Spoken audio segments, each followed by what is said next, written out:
안전 난간은 어떻게 설치해야 되죠? 흔들리지 않는 편안함으로. 시몬스.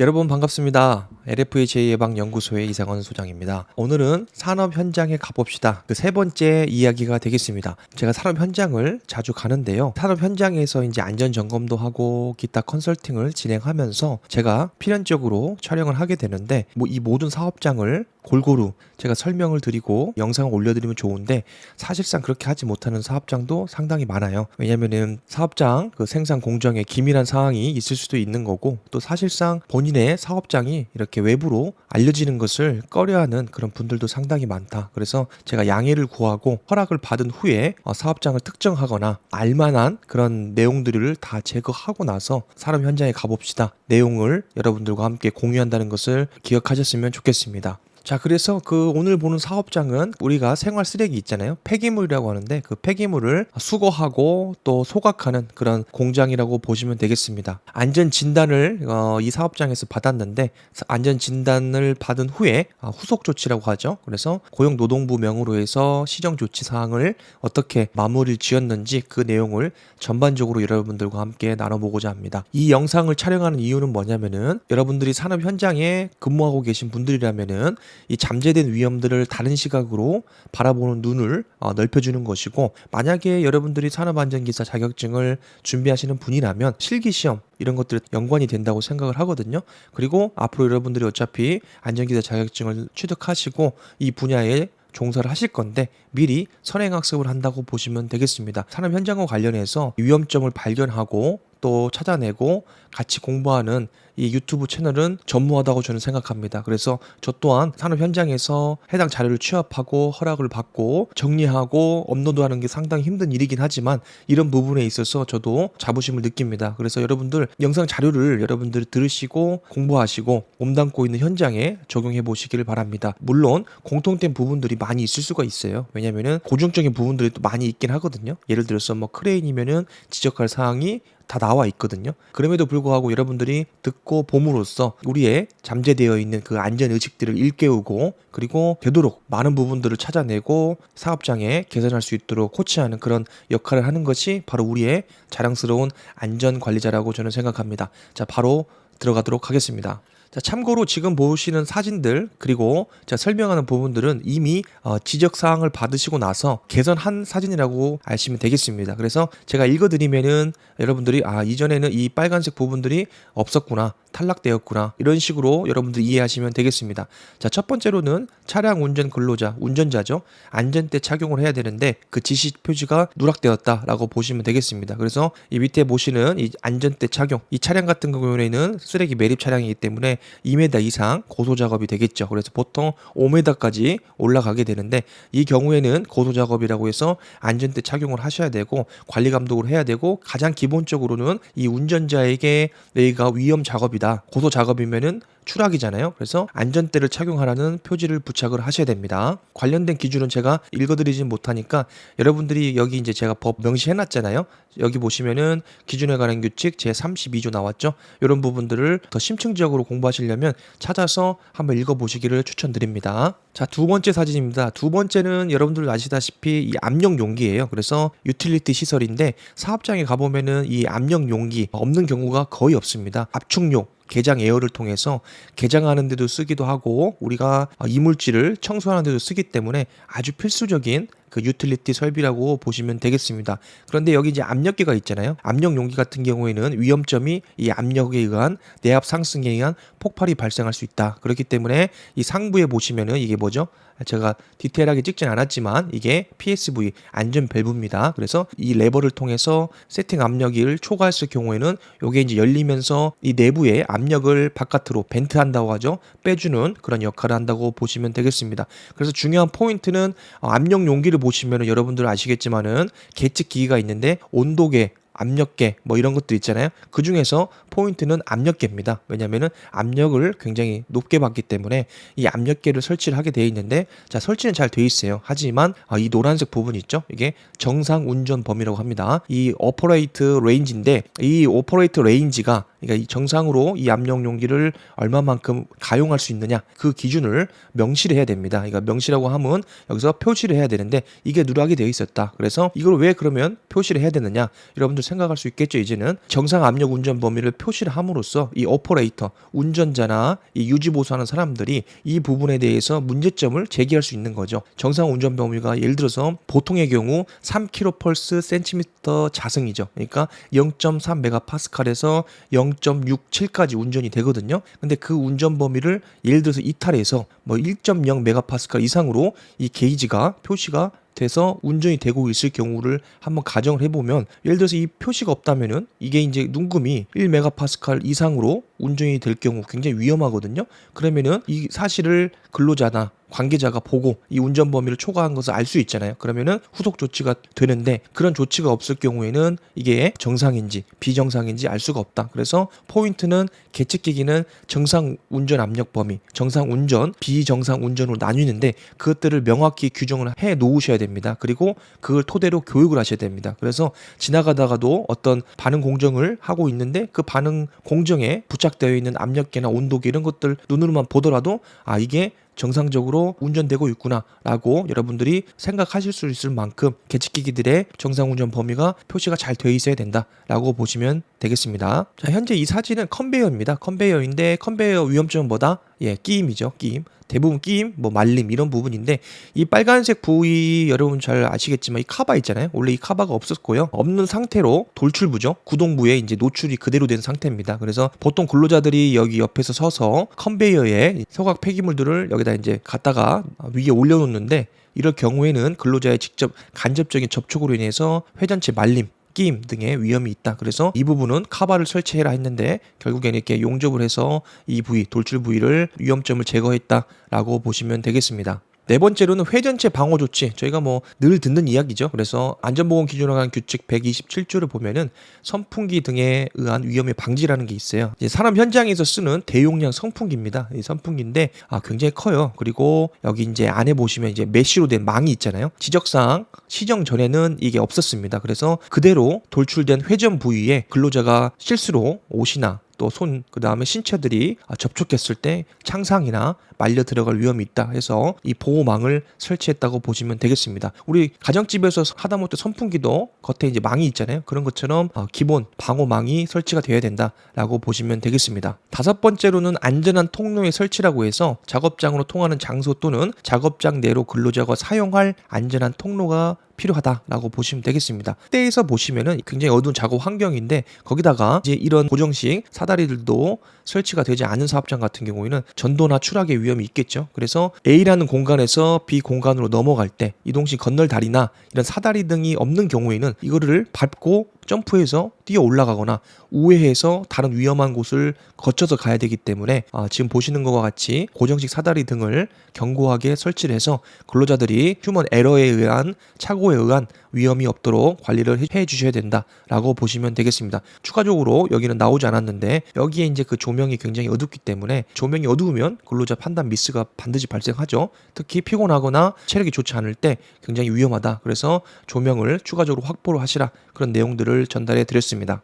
여섯 번째로는 전도 방지 조치입니다. 자, 전도하면은 미끄러짐, 이 내용이 되겠죠. 그래서 제품이나 자재, 부재 등이 넘어지지 않도록 붙들어 지탱하는 등 안전 조치를 해야 됩니다. 그래서 이전에 여기 이제 보시면은 이 용접 부위잖아요. 이 가설문하고 이 밑에 철 구조문하고 용접이 되어 있지 않은 상태여서 이게 이제 근로자들이 발판이죠. 여기를 밟고 다른 곳으로 이제 이동하는데 이게 상시로 흔들리고 또 이 공정 특성상 뭐죠?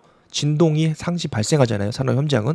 그렇기 때문에 견고한 볼트나 너트 등으로 지지를 해야 되는데 무슨 이유에서인지 모르겠지만은 다 탈락이 되어 있었습니다. 요건 아직 개선 전이긴 한데 추후에 보니까 여기 이제 양쪽으로 다 체결을 견고하게 했다라고 보시면 되겠습니다. 자, 7번째로는 접지 콘센트 사용. 자, 여러분들 이건 너무 기본이죠. 그래서 누전에 의한 감전의 위험을 방지하기 위해서 접지를 해야 됩니다. 산업 현장에 특히 접지 시설로 시공을 해야 되는데 기존에는 여기 이제 접지 있죠. 이 안에 보시면은 이 구조가 달라요. 일반형 콘센트하고 접지형 콘센트가 다른데 이것은 접지형 콘센트입니다. 우리 집안에서 쓰는 콘센트도 보시면은 다 접지용 콘센트라고 보시면 되겠습니다. 그런데 간혹가다 산업 현장에서 오래전에 사용했던 그 일반형 콘센트가 있는데 그것들은 바로 교체를 하셔야 된다라고 말씀을 드리면 되겠습니다. 자, 8번째 연삭 숫돌 방호 장치, 방호 덮개죠.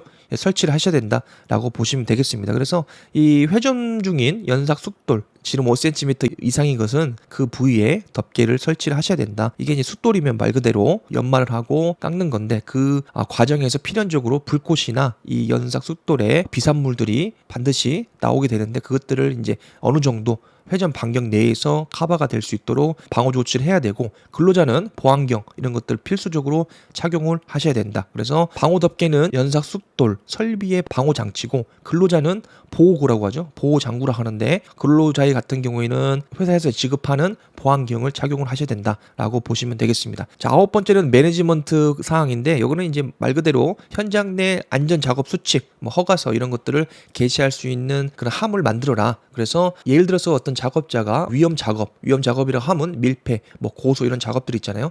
이런 작업들을 하면은 허가서를 발급을 받게 되는데 그것들을 현장에 게시할 수 있고 누구든지 지나가면서 이 작업자가 무엇을 하고 있는지를 알 수 있도록 그런 허가서 게시대를 만들어라 라는 내용이 되겠습니다. 왜냐하면 이 내용을 인지하지 못한 작업자가 어떤 작업자가 작업하는 그 공정의 전원을 차단하거나 갑작스럽게 어떤 위험 물질을 투입하는 등의 휴먼 에러가 발생을 합니다. 실제로 이런 사고가 많이 있고요. 그렇기 때문에 위험 작업이나 허가서 등을 발행을 한 경우에는 반드시 작업자하고 관리 감독자만 승인해서 알 것이 아니고 그 작업 현장 내에 있는 사람들이 모두 알 수 있도록 게시를 해야 된다라고 여러분들이 보시면 되겠습니다. 자, 10번째로는 개구부 등의 방호 조치에 그래서 추락 위험성이 있는 곳인데 작업 발판 및 통로의 끝이나 그리고 개구부로서 구멍이 있는 부분이죠.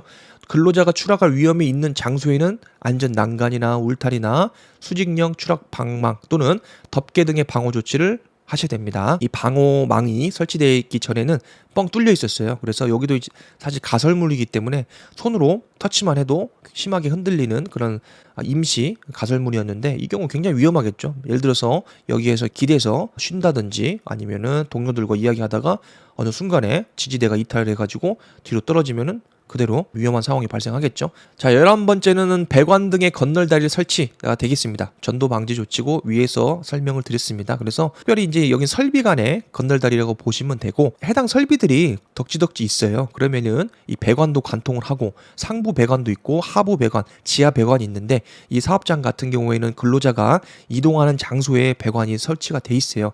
이럴 경우에는 예를 들어서 지게차가 이동하는 동선에 겹친다. 그러면은 이 배관을 건드릴 수가 있겠죠. 그러면은 이 배관이 위험 물질이다라고 하면은 굉장히 심각한 상황이 발생을 할 수 있겠죠. 다만 여기는 스팀 배관이었습니다. 그렇기 때문에 큰 위험은 없지만 화상의 위험은 존재하잖아요. 그렇기 때문에 근로자들도 걸려서 넘어질 수가 있는 거고 만약에 지게차나 중장비들이 이동하는 동선에 설치가 되어 있다. 그러면은 여기를 방호 조치를 하셔야 된다. 라고 보시면 되고 가장 좋은 방법은 이설해서 위험 반경 내에서 위험하지 않는 비위험 지역으로 이설하는 건데 사실상 쉽진 않죠. 비용하고 시간하고 공장 셧다운이 들어가기 때문에 그것은 사실상 권하진 않고요. 다만 이 배관이 지나가는 장소에는 이런 근로자를 보호하기 위한 첫 번째로 전도 방지 조치를 실시를 하시고 만약에 중장비나 지게차들이 이동하는 동선이라고 하면은 우회해서 갈 수 있도록 안내 표지나 그리고 작업 반경을 수정하면 되겠습니다.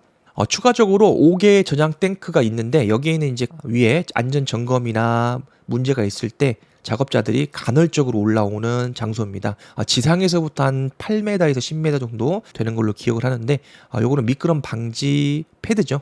전에는 이게 없었어요. 그래서 빗물이나 또 눈이 많이 오는 지역 같은 경우에는 근로자가 유지보수나 어떤 점검을 하러 갔을 때 미끄러질 수 있기 때문에 미끄럼 방지를 위한 패드를 부착하시라 해서 부착한 사례가 되겠습니다. 자, 12번째 안전 난간대 지지대 고정입니다. 안전 난간의 구조는 어떻게 설치해야 되죠? 흔들리지 않고 견고하게, 마치 시몬스 침대를 홍보하는 것 같네요.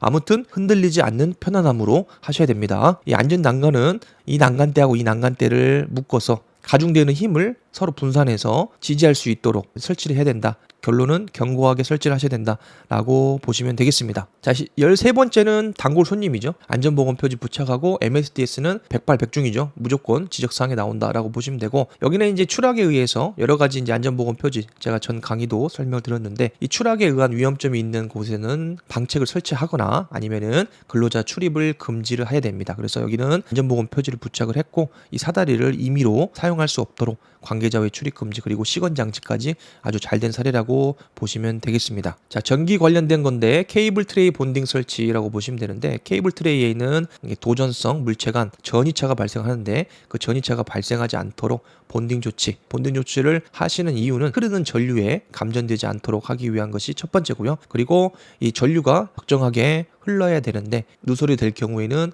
전기 설비 통신 오류가 발생한다든지 장비의 결함이 필연적으로 발생한다. 그래서 본딩 조치를 실시를 한다. 자, 15번째입니다. 긴급 세척 세안 시설, 여러분들 다 아시죠? 세척 세안입니다. 세척 세안 설비는 일반 사업장에서 수도꼭지 만들어 놓으시면 된다, 안 된다? 안 됩니다. 수도꼭지는 청소용이나 다른 용도로 쓰는 거기 때문에 그거를 인정은 안 됩니다. 세척 세안은 말 그대로 법에 정해져 있는데 독성 물질이나 화학 물질이 근로자의 피부나 얼굴에 튀었을 때 얼굴을 쉴 수 있는 세안이 들어가는 거고요. 세척은 기타 다른 부위를 얘기하는 겁니다. 그래서 필히 눈을 쉴 수 있는 공간이 있어야 되고, 그리고 세척 위에서 내려오는 샤워기처럼 분무할 수 있는 시설이 세척 세안 시설이다 라고 보시면 되고, 이 밑에 있는 사진이 세척 세안 시설입니다. 그래서 이 위에 흠뻑 젖었을 때 몸에 있는 이물질, 오염 물질들을 다 털어낼 수 있는 샤워기가 있어야 되고, 이 밑에 보시면은 요건 뭐죠? 세안이죠. 눈에 들어갔을 경우, 얼굴에 들어갔을 경우에는 발판을 통해서 바로 물이 나올 수 있도록 하는 구조가 되겠습니다. 세척 세안 시설은 작동이 상시돼야 됩니다. 그래서 겨울철이나 동절기 같은 경우에는 이 배관이 얼어요. 그러면 물이 안 나오겠죠. 그래서 여기 히트 트레이싱이라고 해서 보온 조치를 하거나 일정한 온도로 물이 얼지 않도록 하는 조치를 반드시 하셔야 됩니다. 또 한 가지 추가를 드리면은 유지 보수하신다고 해서 이 밸브를 띄워 놓으시거나 상시 가동할 수 없도록 하는 경우가 상당히 있는데, 점검 시에 이거 굉장히 큰 문제 됩니다. 한 사업장에서 이 유지 보수하면서 배관을 이탈을 시켰거든요. 물이 안 나오겠죠. 그런 상태에서 점검이 나온 거죠. 그래서 이 사업장이 굉장히 크기 때문에 이 세척 세안 시설도 수십 군데가 설치가 돼 있거든요. 그렇기 때문에 일일이 자기도 이제 확인할 수 없겠죠. 그래서 잘 돼 있는 걸로 생각하고 넘어갔는데, 마침 이 밸브가 절단이 되어가지고 물 공급이 안 된 상태였다. 그럼 어떻게 되겠습니까? 굉장히 심각하게 셧다운까지 고려가 되었다고 합니다. 그래서 대표자님 조사받고 벌금까지 받으셨다는 그런 케이스가 되겠습니다. 산업안전보건법에서도 물론 중요하지만은 환경부 쪽에서는 이 세척 세안 시설이 굉장히 중요하다고 합니다. 자, 16번째 크레인 해지 장치인데, 이거는 제가 누누이 설명드렸기 때문에 이 크레인으로 인양할 수 있게 훅 거리죠. 여기다가 이제 마대 같은 거, 그 다음에 중량물을 걸어서 리모트 스위치로 이동을 하는데, 요거 이제 해지 장치거든요. 요거를 이제 귀찮으니까 수동으로 사람이 이제 손으로 밀었다가 이걸 걸고 또 놓고 하는 게 귀찮거든요. 이거를 임의로 해제를 해요. 그럴 경우에는 중량물을 걸었을 때 이게 회전에 의해서 이탈을 할 수가 있겠죠. 이 중량물이. 그러면 어떻게 되겠죠? 밑에 작업을 하는 근로자가 있는 경우에는 상당히 큰 위험을 초래할 수 있다. 그래서 일종의 안전장치인데 이 훅 해지 장치를 임의로 해제하지 마시라라는 것이 되겠습니다. 17번째는 전기실 판넬 주위 접근 한계 거리 설정입니다. 그래서 근로자의 신체가 전로와 직접 접촉하거나 도전 재료, 공구 또는 기기를 통하여 간접 접촉되지 않도록 구획선을 이렇게 구획을 하셔야 됩니다. 앞에 설명드린 내용하고 비슷한데 절연용 보호구와 비치. 그래서 전기 작업을 하는 경우 이 경우에는 별도의 절연용 보호구가 있는데 전기실 그리고 전기 작업하는 근로자에게 지급해야 되는 보호구는 절연용 보호구입니다. 그래서 별도로 절연용 보호구를 비치를 하셔야 된다라는 것을 여러분들이 기억하셨으면 좋겠습니다. 19번째는 제가 촬영을 하다 보니까 사업장 이름이 특정이 돼 있어서 스킵하도록 하겠습니다. 20번째는 인화성 가스 배관 정전기 방지 조치인데 정전기로 인한 화재 폭발 등을 방지하기 위해서 접지를 하거나 도전성 재료를 사용하거나 가스 배관 지지대, 유볼트에 고무 패킹 등을 부착해서 스파크 발생을 최소화해야 된다. 그 내용이 되겠습니다. 요거는 이제 도시가스, NG가스라고 하죠. 내추럴 가스인데 그 가스 배관이 설치되어 있습니다. 그래서 여기는 정전기들이 상시 일어나면 폭발 위험이 있기 때문에 여기에는 접지를 실시하거나 도전성 재료를 사용하거나 기타 다른 안전 조치를 해야 된다. 가스 배관 이 지지대가 있죠. 이 지지대에 U볼트에 고무 패킹을 우리가 부착을 별도로 해서 기체가 흐르는 그 부위에 스파크 발생을 최소화했다라고 보시면 되겠습니다. 여러분들 어떠셨습니까? 여러분들에게 조금이나마 도움이 되셨기를 바랍니다. 오늘도 건강하고 최고의 하루를 보내시기 바랍니다. 감사합니다.